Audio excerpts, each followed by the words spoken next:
Yeah. Look at that. If you could see it.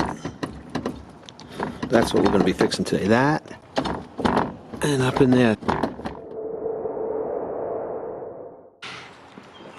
Alright. We got this first kit on Amazon. There's the bot number. It said that it wouldn't fit, but we're going to try it. This one has the bushings, the actual metal bushings that go in the center of the shock, and this is just the rubber themselves.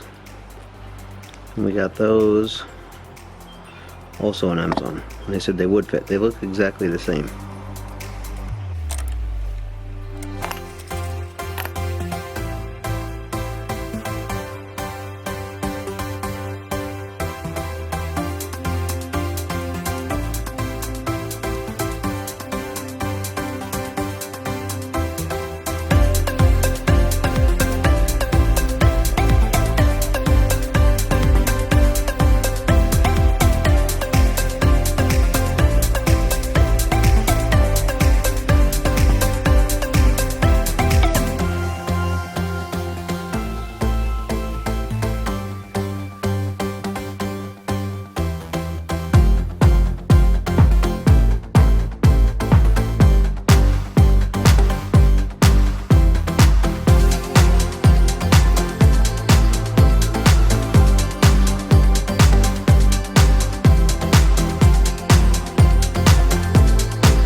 And that's all there is to it. Thanks for watching.